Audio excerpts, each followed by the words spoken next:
오늘 하나님 주신 말씀은 구약 성경 다니엘입니다. 다니엘 1장 1절에서 9절 말씀. 다니엘 1장 1절에서 9절 말씀입니다.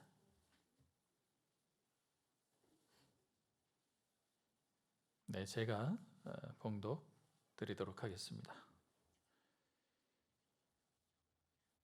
유다 왕 여호야김이 다스린 지 3년이 되는 해에 바벨론 왕 느부갓네살이 예루살렘에 이르러 성을 에워쌌더니 주께서 유다 왕 여호야김과 하나님의 전 그릇 얼마를 그의 손에 넘기심에 그가 그것을 가지고 신할 땅 자기 신들의 신전에 가져다가 그 신들의 보물 창고에 두었더라.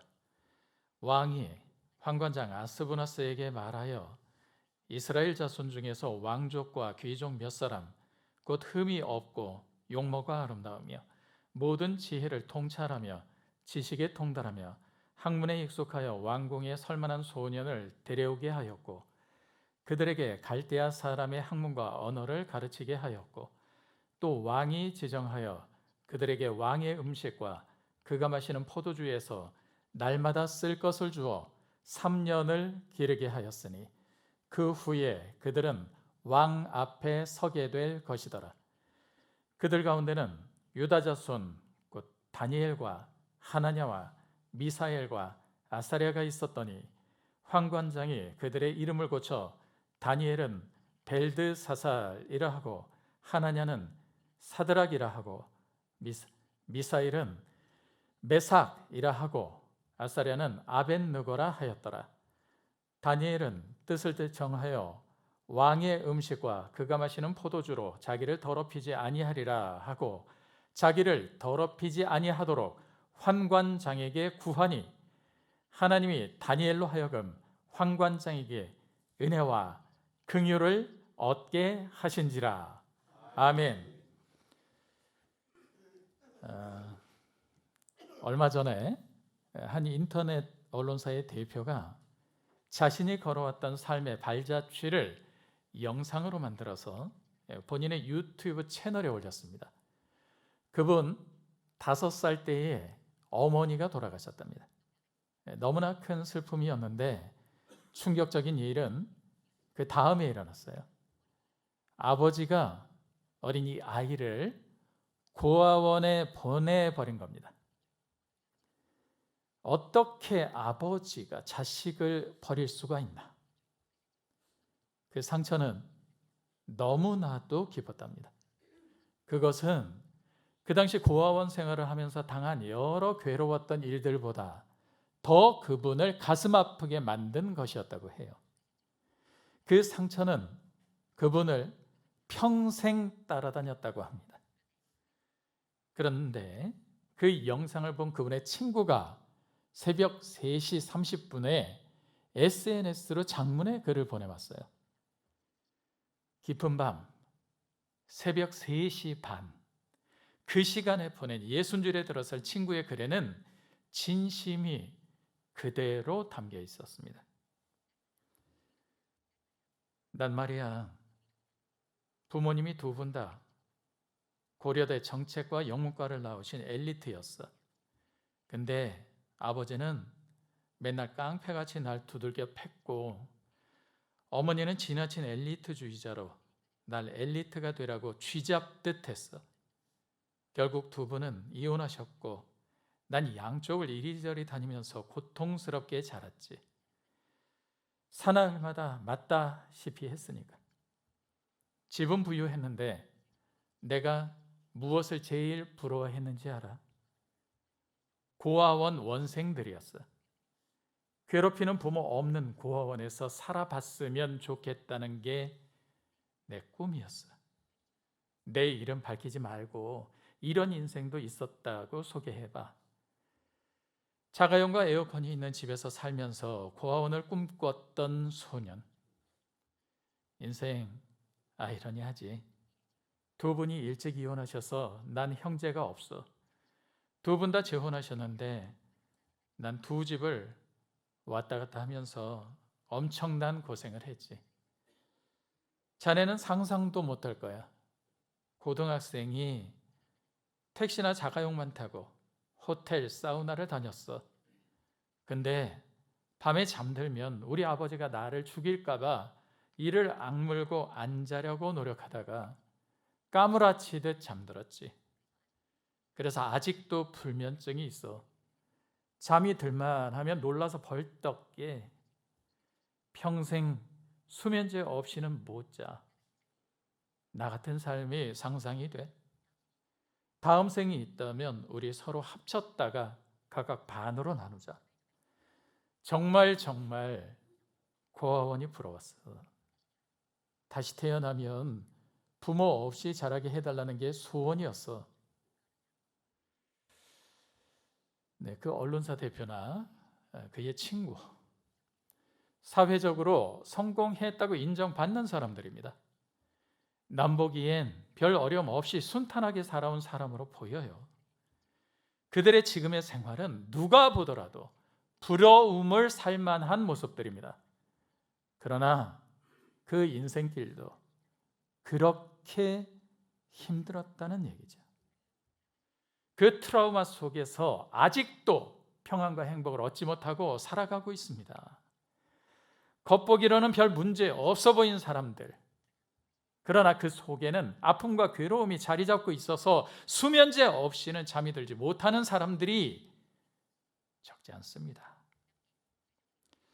오늘 성경에는 남보기에는 무척이나 좋은 환경에서 지내는 성공이 보장된 사람들이 나옵니다. 유다 귀족의 자제들이에요. 그러나 그 소년들은 결코 즐겁지 않았고 그들에게는 그 누구보다 더 큰 아픔과 괴로움이 있었습니다. 그런데 그 소년들은 그들로서는 너무나 좌절스러운 현실 속에서도 평안을 누리며 세상은 알 수 없는 새 소망을 보게 됩니다.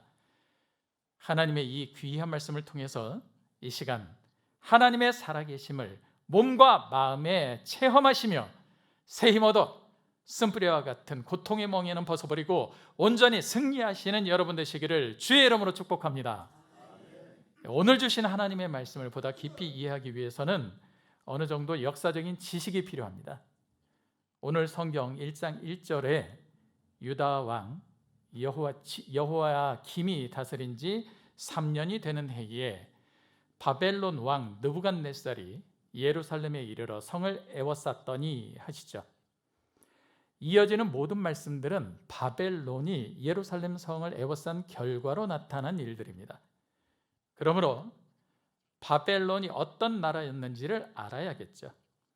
그리고 말씀에는 바벨론으로 온 소년들의 이야기가 나옵니다. 그 중에는 다니엘과 세 친구들이 있었죠.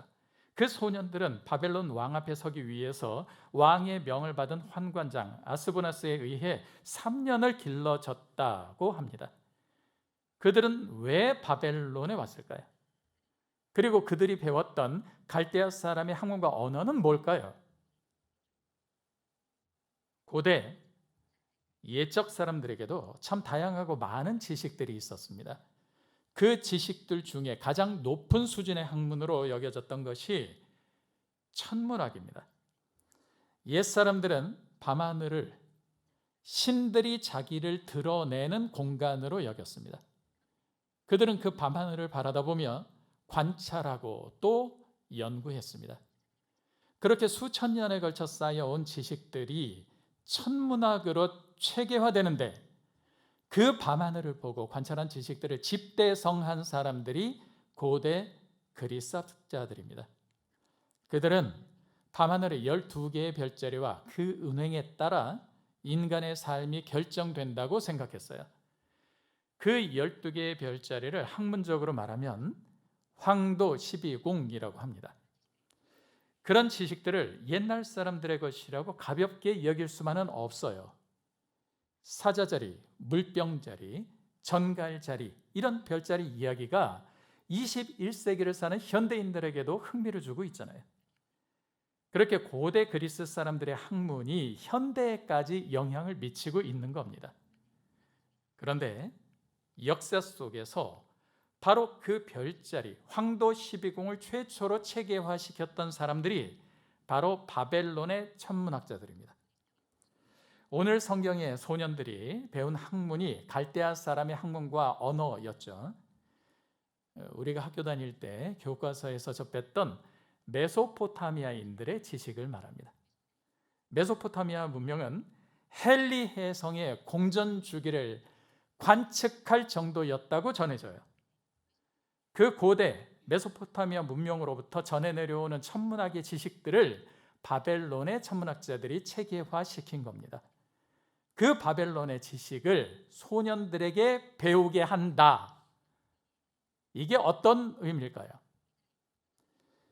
우리나라의 음력만 해도 몇 년 후에 달의 주기와 절기와 심지어 경칩이라고 해서 개구리가 깨어나는 날짜까지도 예측을 하죠. 기후 환경 문제가 심각합니다만 올해만 해도 어땠습니까? 그렇게 덥기만 하던 날씨가 입추가 되니까 아침에 선선한 기운이 돌죠. 농사 짓고 생활하는 모든 것들이 이 절기들을 기준으로 해서 움직여졌습니다. 우리의 이런 음력 이상으로 당시 사람들은 바벨론 천문학자들이 체계화한 지식에 따라 생활했습니다. 씨를 뿌리고 날씨를 예상하고 수확 시기를 가늠하고 가뭄과 홍수, 역병과 병충해까지도 이 지식에 비추어 대처하며 살았던 거예요. 소년들이 배운 갈대아인의 언어와 학문이야말로 그 사회를 깊이 일기하는 것일 뿐 아니라 백성들을 다스리기 위해 사회 지도층으로서 갖춰야 할 높은 수준의 지식이었던 겁니다.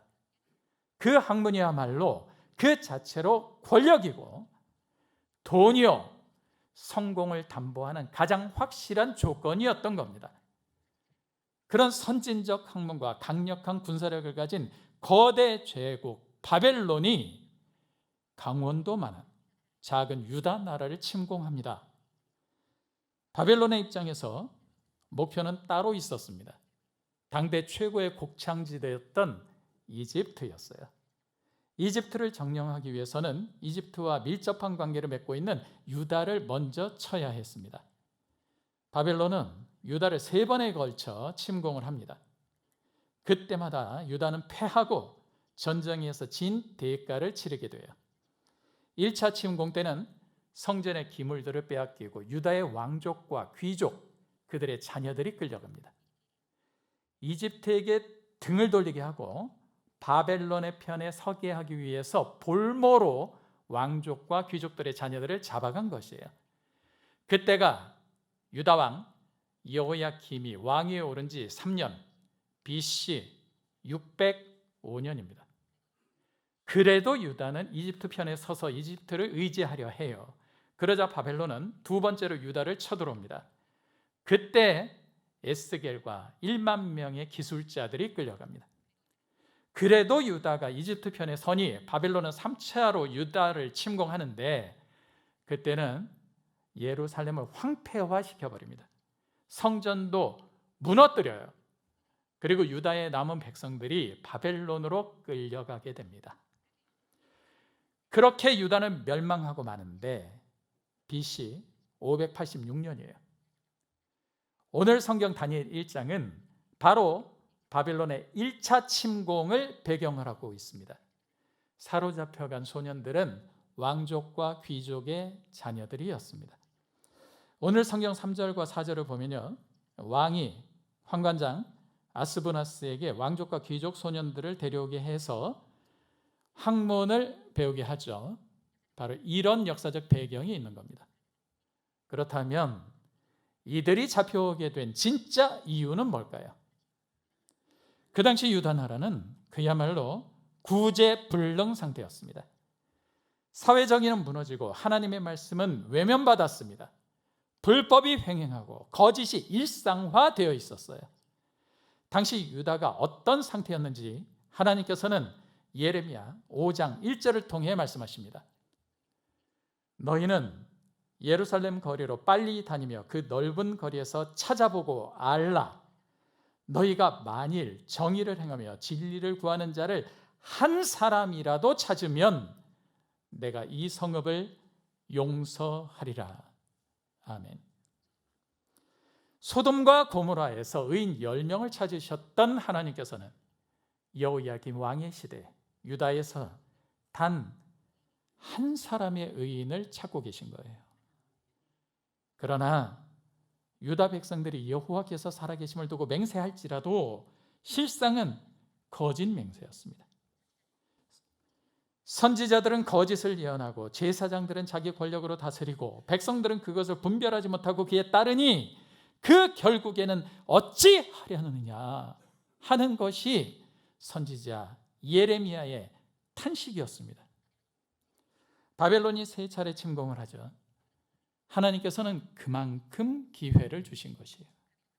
그럼에도 불구하고 유다 사람들은 불의한 데에서 돌이키지 않았고 하나님 대신 이집트를 의지하기에 바빴습니다. 그리고 마침내 바벨론의 1차 침공이 있었던 겁니다. 그러는 중에 끌려가게 된 것이 바로 소년들, 왕족과 귀족의 자녀들입니다. 아시는 것처럼 유대에서는 성인이 되지 않은 소년들을 사람의 수에 넣지 않았습니다. 그 소년들은 기성세대의 잘못으로 인해 끌려가야만 했죠. 그들 가운데 다니엘과 하나냐와 이사엘과 아사랴가 있었습니다. 그 소년들 어떤 일을 당하나요? 7절에 나타납니다. 환관장이 이름을 바꿔요. 다니엘은 벨드사살이라 하고 하나냐는 사드락이라 하죠. 미사엘은 메삭이라 합니다. 아사랴는 뭐라 그래요? 아벤느고라고 합니다. 이건요 믿음의 사람으로서는 더할 나위 없이 끔찍한 일입니다. 다니엘은 하나님은 나의 심판자라는 뜻을 가진 이름입니다. 벨드사살이라는 이름으로 계명을 당하죠. 바벨론의 신들 중에 하나의 이름이 벨입니다. 그 벨 신의 이름을 다니엘의 이름에 붙여서 벨드사살로 합니다. 벨 신이여 당신의 아들을 보호하소서라는 의미예요. 여러분, 자녀를 낳아서 하나님의 의뢰 안에 자라라 하고 은총이라고 이름을 지었습니다. 은총이는 그 이름의 의미를 알고 그 이름은 은총이의 정체성을 나타내는 것이었습니다. 하나님의 자녀였죠. 그런데 누가 강제로 성황당 삼신할머니여 보호하소서라는 뜻을 가진 작두로 이름을 바꿨다면 어떻게 했습니까? 그거 받아들일 수 있겠어요? 더군다나 다니엘과 세 친구들은 성인은 아니었지만 믿음의 사람들이었지 않습니까? 강제로 그렇게 이름을 계명당할 때 그 심정이 어떠했겠습니까? 다니엘의 친구 중 한 명 하나냐는 하나님은 은혜로우시다라는 뜻의 이름입니다. 어떻게 바뀝니까? 사드락이죠. 태양신에게서 배운다라는 의미예요. 미사엘은 하나님과 같은 자 누구냐라는 뜻의 이름입니다. 욕망의 신과 같은 자가 누구냐라는 의미의 메삭이라고 바뀌어요. 아사랴는 본래 하나님 여호와께서 도우셨다는 뜻입니다. 아벤느고로 바뀌죠. 너는 느고신이 종이다 라는 의미입니다. 이 소년들의 이름에는 하나님이 들어있었습니다. 그 하나님의 이름을 빼고 바벨론의 신들의 이름으로 바꾼 거예요. 이걸 강제로 받아들여야 하는, 이 이름으로 불려야 하는 다니엘과 하나냐와 미사엘과 아사랴는 어떤 심정이었겠느냐는 말씀이에요. 그런데 이 소년들이 그곳 바벨론에서 받은 교육은 갈대아 사람들의 언어와 학문이죠. 바벨론의 최고 지식, 천문학이었습니다. 왕 앞에 설 수 있는 자격 중에 하나인 만큼 그 배움은 성공을 보장해 주는 것이었어요. 한편으로 그 지식은 수천 년에 걸쳐서 축적된 정교하고 체계적인 학문으로서 바벨론에서 살아가려면 어쩔 수 없이 따라야 하는 것이었습니다. 문제는 모든 생활과 사고방식을 이 체제에 맞춰 살아가면서 자신의 존재, 정체성까지도 그 체제에 의지하는 상태로 변화하게 된다는 것입니다. 그 학문체제 사이사이에는 이방신을 섬기는 것, 미신들, 유사종교 행위들이 섞여 있었어요. 게다가 지금 그 학문을 가르치는 관원 중에 가장 고위직에 있는 사람 아스브라스는 환관이에요. 내시입니다. 구약 율법에서는 거세된 사람을 거룩한 공동체로 들어올 수 없도록 합니다.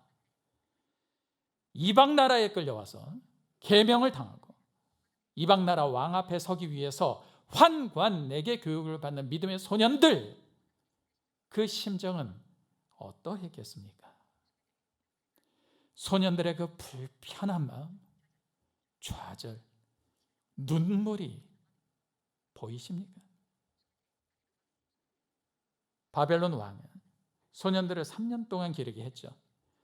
남들이 보기엔 성공 가다에 올라탄 것으로 장래가 보장된 것으로 보였겠지만 그 3년은 믿음의 소년들에게는 혼란이요 고통이었던 겁니다. 게다가 성경에서 봤듯이 바벨론의 1차 침공 때 유다가 패배하면서 여호야김 왕과 귀족들의 자녀들이 같이 바벨론으로 잡혀오죠. 3년이 지난 뒤에 여호야김 왕은 석방돼서 고국으로 돌아갑니다. 그런데 이 소년들은 돌아가지 못해요.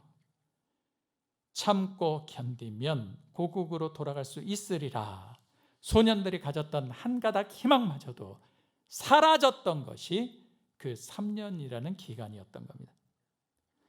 포로로 잡혀왔을 때 직접적인 원인을 제공했던 왕은 3년이 지나고 돌아가는데 볼모로 잡혀왔던 이 소년들은 이름도 끔찍하게 바뀌어서 돌아가지 못하게 된 것이에요. 그 소년들의 마음이 이해가 가십니까? 오늘 성경 다니엘 1장 1절 2절을 보면 유다왕 여호야김이 다스린 지 3년이 되는 해에 바벨론 왕 느부갓네살이 예루살렘에 이르러 성을 에워쌉니다. 주께서 유다왕 여호야김과 하나님의 전 그릇 얼마를 그의 손에 넘기심에 느부갓네살에 넘기심에 그가 그것을 가지고 신할 땅 자기 신들의 신전에 가져다가 그 신들의 보물창고에 두었다라 하죠. 바벨론의 침공이 있었고 유다가 져서 거룩한 성전의 기물들이 탈취돼서 바벨론의 신전으로 옮겨진 말씀입니다. 이것은 단지 성전의 기물들이 옮겨졌다 하는 기록이 아니에요. 그 당시 사람들에게는 엄청난 사건입니다. 고대 사람들에게 있어서 전쟁은 신들의 전쟁으로 여겨졌습니다. 이 사건을 두고 그 당시 사람들은 유다의 여호와라는 신이 바벨론의 마루두이라는 신에게 쳐서 항복한 것으로 여겼을 겁니다. 그래서 오늘 성경 다니엘 1장 2절에도 하나님의 전, 신할 땅, 자기 신들의 신전 이란 단어를 사용해서 당시의 사건을 신전 대 신전으로 대칭시켜서 그 당시 사람들의 인식을 엿볼 수 있게 한 것이에요. 자, 다시 한번 당시 유다 소년들의 처지를 살펴보도록 합시다. 기성세대의 죄악으로 인해서 인질로 잡혀왔는데 하나님은 바벨론 신들에게 굴복하셨는지 보이지도 않고 자신들은 이름마저 계명당하고 이방 나라 바벨론의 관습을 강요당하고 있었습니다. 게다가 조국으로 돌아갈 가능성마저 없어졌던 것이 이 소년들의 현실인 겁니다. 그러나 그런 가장 암울한 때에 살아계신 하나님께서는 가장 적절한 방법으로 일하십니다. 소년들은 바벨론 왕이 지정한 음식과 그가 마시는 포도주에서 날마다 쓸 것을 공급받으며 3년을 길러져야 했습니다. 그 후에 그들은 왕 앞에 서게 될 것이었어요. 그들 가운데는 유다 자손 곧 다니엘과 하나냐와 미사엘과 아사랴가 있었는데 다니엘은 환관장에게 구합니다. 왕의 음식들로 자기를 더럽히지 않게 해달라는 것이었어요. 왕의 음식 중에는 하나님께서 율법을 통해 먹지 말라, 먹으면 부정하리라 하신 것들이 상당수였습니다. 그런데 그런 음식들 누가 지정한 겁니까? 바벨론의 왕이 한 것이었죠. 먹지 않으면 왕의 명령을 어기는 것이 되고 그것은 바로 죽음을 의미하는 겁니다. 그런 상황에서 다니엘은 왕의 음식을 먹지 않을 것이라고 환관장에게 말하고 있는 것이에요. 그 당시 다니엘의 마음이 8절에 정확히 나타나 있습니다. 다니엘은 뜻을 정하여 왕의 음식과 그가 마시는 포도주로 자기를 더럽히지 아니하리라 하고, 아멘. 그 말, 왕의 음식을 먹지 않게 해달라는 말을 하기까지 결코 가볍지 않은 결심이 있어야만 했던 것이에요. 바벨론의 요구에 편승하면 성공이 보장되어 있습니다. 거절하면 성공은 고사하고 어떤 고난을 당할지 몰라요. 그러나 그때 다니엘은 어떤 쪽을 선택합니까? 마음을 하나님께로 정해요. 같이 말해보죠. 뜻을 정하여. 다니엘은 뜻을 정하여 하나님 편에 서는 것을 택합니다. 그 결정은 자기 자신을 위험에 처하게 할 수 있는 것이었어요. 목숨까지 담보로 한 선택이었습니다. 그러나 믿음의 사람 다니엘은 하나님께로 마음을 정합니다. 그때 어떤 일이 일어나나요? 9절입니다. 하나님이 다니엘로 하여금 환관장에게 은혜와 긍휼을 얻게 하신지라. 아멘. 다니엘의 요청이 받아들여져요. 당시 시대적 배경으로는 이건 불가능한 일입니다. 그러나 하나님께서 그렇게 되도록 하십니다. 다니엘 1장 10절 이하로는 그 일이 어떻게 진행되는지 나타납니다. 환관장은 다니엘의 요청을 듣고 왕을 두려워해요.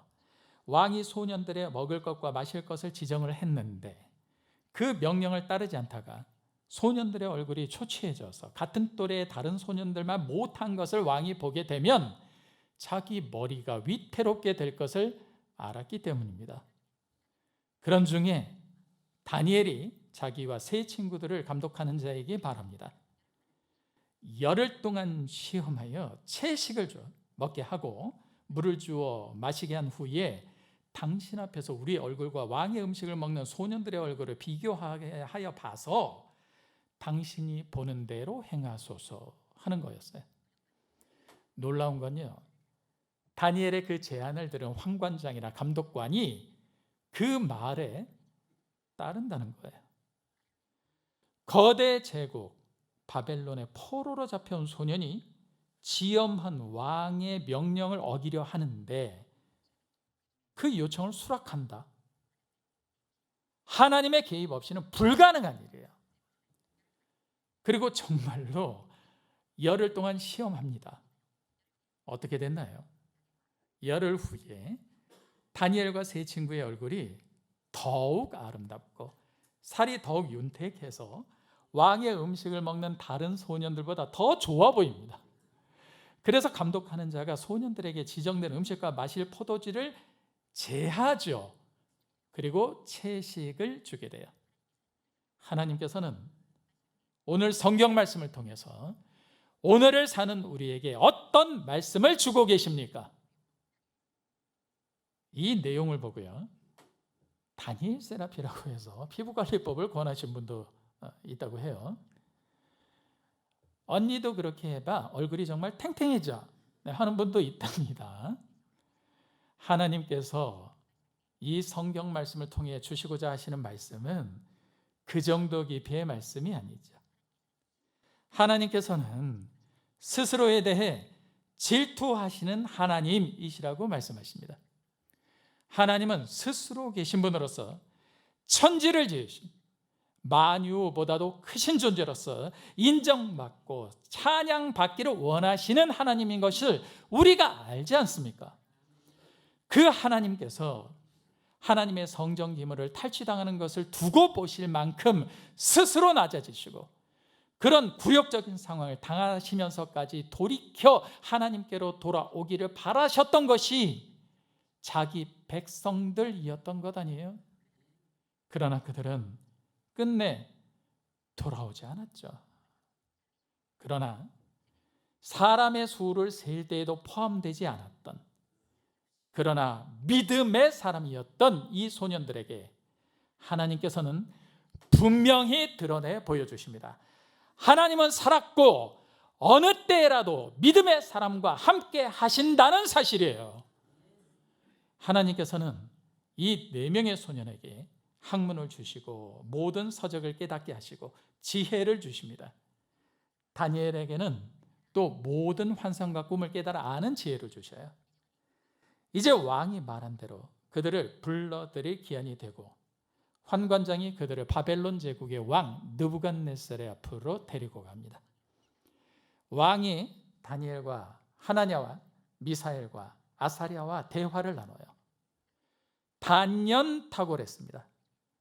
무리 중에 그들과 같이 지혜로운 자가 없었습니다. 그때의 일이 다니엘 1장 20절에 나옵니다. 왕이 그들에게 모든 일을 묻는 중에 그 지혜와 총명이 온 나라 박수와 술객보다 10배나 나은 줄을 아니라. 아멘.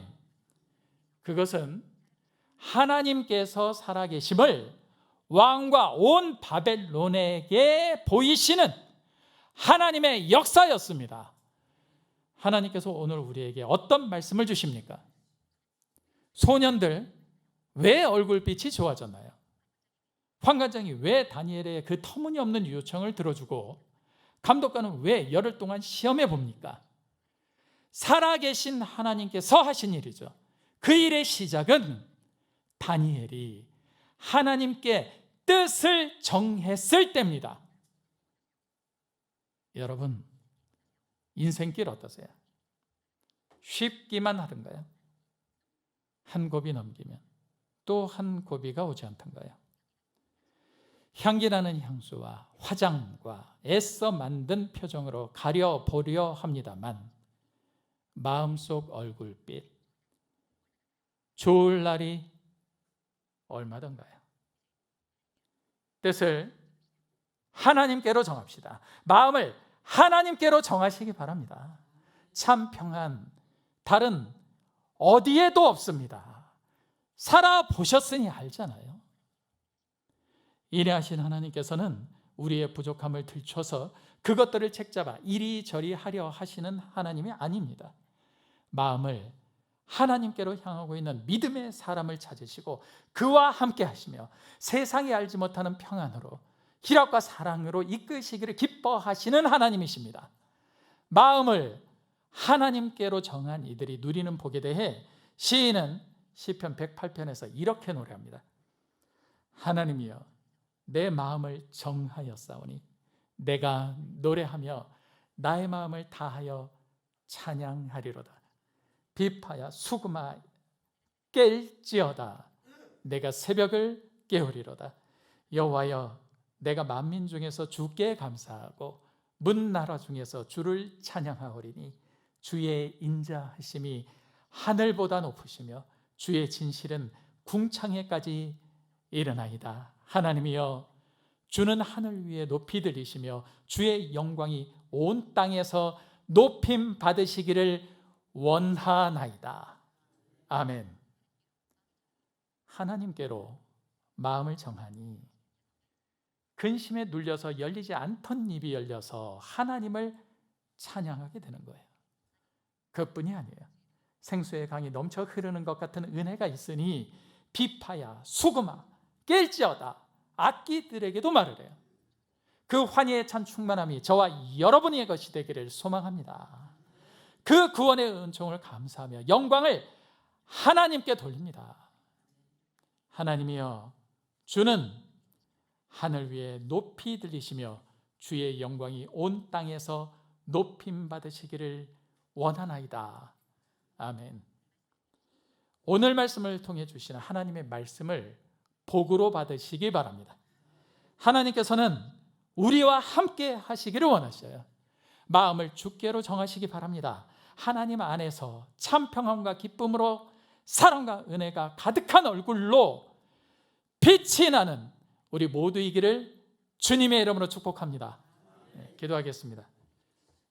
생명의 하나님 감사합니다. 살아계신 하나님의 말씀을 듣습니다. 그 말씀이 우리 안에 크게 역사해서 우리로 서게 하시고 우리로 빛이 나게 하옵소서. 예수님 이름으로 기도하옵나이다.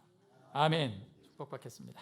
이제는 우리 주 예수 그리스도의 은혜와 하나님의 사랑과 성령님의 감화, 감동, 교통, 역사하심이 이제 하나님께로 마음을 정하고 하나님과 함께하며 밝게 빛나기를 원하는 하나님의 자녀들 위해 이제로부터 영원토록 함께 있을지어다.